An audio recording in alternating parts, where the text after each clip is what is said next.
At pinapatunayan ko na hindi lahat ng OFW ay laging masarap ang kinakain. Ako ang nagpapatunay dyan. Pa-comment below kung mali ako. At saka sana ay maging lesson learned din ito sa mga may mga kamag-anak, nanay, tatay sa abroad, auntie, uncle, mga relatives na tumutulong sa inyo. Make it a value of them. Kasi ang buhay dito sa abroad ay napakahirap.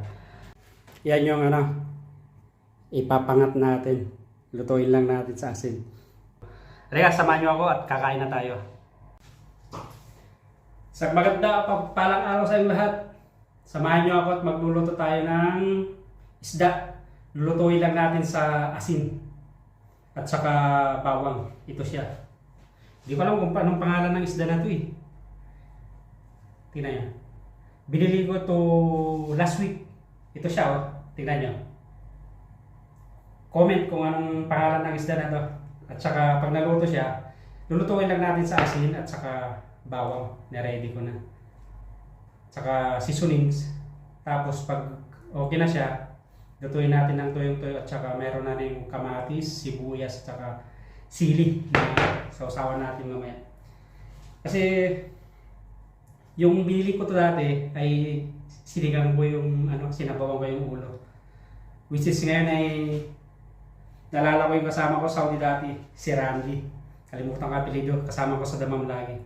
Lagi siyang nagluluto ng tawag niya pinangat eh. Lulutuin lang na niya ng asin at saka bawang. Tapos yung matutuyo na siya. Tapos kunting mantika. Some seasonings. Tapos yun, kasi yung tira namin sa Damam dati malayo sa palengke. So pag pumupunta na kami ng bayan, kaso nga lang tulingan yung ginagawa niya. So itaratry ko lang yung isda na to. Kasi sabawan ko sana kaso sabaw na naman. Yun lang alam kong lutuin, naalala ko, tawag nito ay pangat. So, lutuin natin sa asin. Let's go! Ilagay na natin sa kasirola at lulutuin natin. At ako pala si Ronnie, isang OFW dito sa bansang Kuwait. Pa-support naman ang channel ko. Like, share, and subscribe. Maraming salamat. Hala, ilagay na natin sa para maluto natin. Yan yung ipapangat natin. Lutuin lang natin sa asin. Sausawan ko mamaya, ready na. So, here we go. Ilagay na natin sa kasirola. Yung tuyong-tuyo. Para panibagong naman. Tapos, ilagay natin yung tinikdik na bawang sa gilid.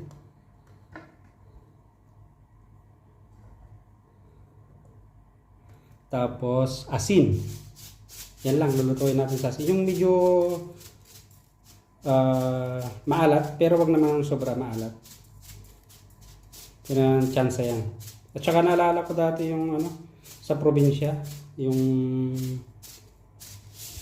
galunggong naman kasi dati mura. Ganun din ang pagluluto. Tsaka matagal masira. Tapos lagyan din natin ng konting seasoning para pampalasa.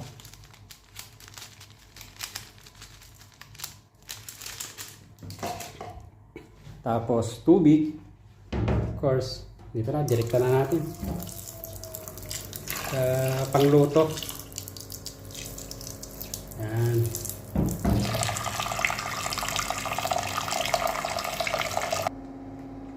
Ito siya. Medyo na yung tubig. Marami konti. Lagyan ko ng konting mantika.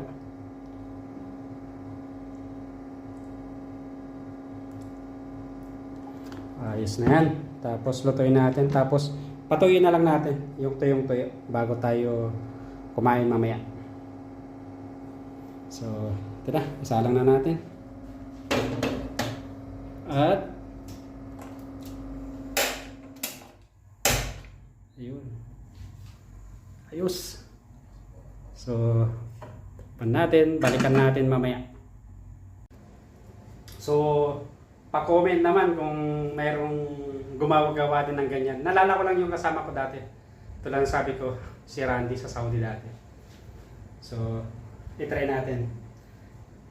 At pinapatunayan ko na hindi lahat ng OFW ay laging masarap ang kinakain. Ako ang nagpapatunay dyan.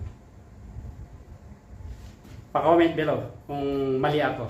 Pero karamihan, hindi naman lahat, pero hindi lahat ay laging masarap ang kinakain tulad ng sabi ko. Balikan natin mamaya. Tignan natin kung luto na. Ayun, no? Pero medyo marami pa yung ano, sabaw nilagay ko. So, medyo patuyuin natin. Para sa tingin ko mas maganda.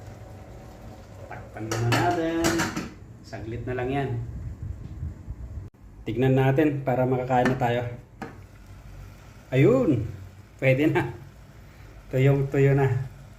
So, pwede na yan. Kain na tayo. So, ito na. Luto na yung ulam natin pinangat. Niluto lang sa asin. Lagyan ko rin ng seasonings. Tapos, dinikdik na bawang.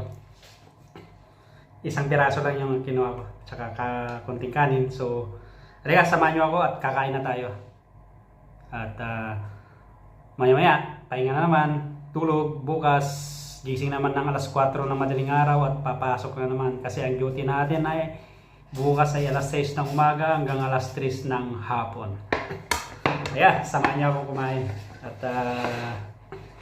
so, sawa na lang natin ng... Okay na to, katalan to.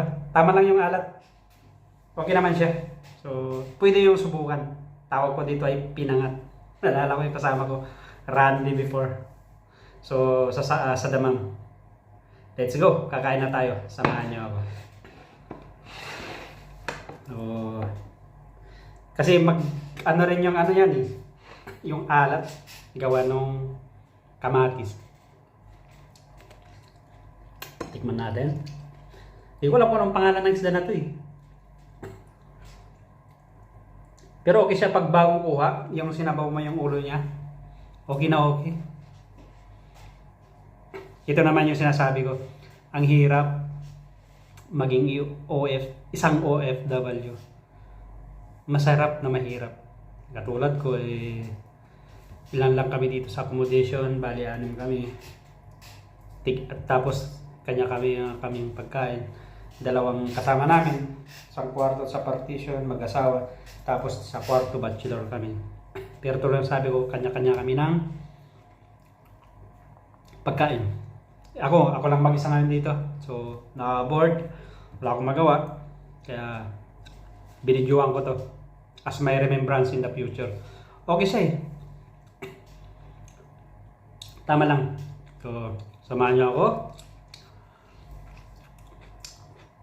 At kakain tayo. Again, ako pala si Ronnie, isang OFW dito sa bansang Kuwait. Kain muna ako bago tayo mag-usap ulit.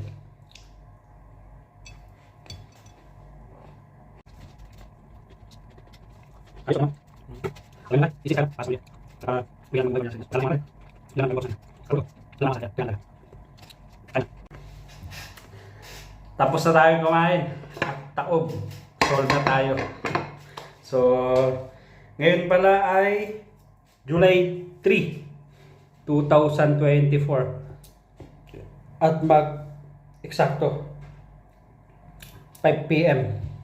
Maaga tayong kumain kasi maya-maya pahinga tayo. Tulad ng sabi ko, nagigising tayo ng 4 in the morning kasi ang pasok natin is 6 in the morning to 3 in the PM in the afternoon. So, solve na tayo. Talaga niyang buhay mga ka-OFW sa mga sulok ng mundo. Kumusta man ang buhay-buhay dyan. At mga kapwa nating Pilipino nasa Pilipinas, mga kapatid, kumusta naman ang buhay-buhay niyo. Ginagawa ko lang itong video na to as may remembrance later on. Kasi mahilig din ako minsan sa pag video-video. Kaya lang pag puno na yung memory ng aking cellphone ay dinidelete ko minsan nanginayang ako. Kaya ito yung naisip ko parang i-upload ko na nga lang. Para kahit i-delete ko, ay andun na. At saka sana ay maging lesson learned din ito sa mga may mga kamag-anak, nanay, tatay sa abroad, auntie, uncle, mga relatives na tumutulong sa inyo. Make it a value of them. Kasi ang buhay dito sa abroad ay napakahirap. Kung kasama mo, ang lagi mo sinasabi, ang iyong pamilya, ay maswerte ka. Kasi di mo na kailangan, di mo na sabihin na namimiss ko kayo, ganyan ang buhay. Dito sa abroad, di natin may pagkakaila. Maraming siniswerte, maraming minamalas, at saka marami ring nasisira ang kanilang mga pamilya. Yan ang totoo. So, ulit, ako pala ay si Ronnie, isang OFW dito sa bansang Kuwait. Isang Ilocano, tubong La Union pero nasa Nueva Vizcaya ako. At pasupport naman ang channel ko, like, share, and subscribe. Maraming salamat. At pa-comment down below kung nasubukan nyo na rin magluto ng kaso wala na tawag ng ganitong isda. Tinawag kong pangat, niluto sa asin at saka bawang. So again, maraming salamat. At kita-kits sa susunod kong mga videos. Have a nice and great day to all of you.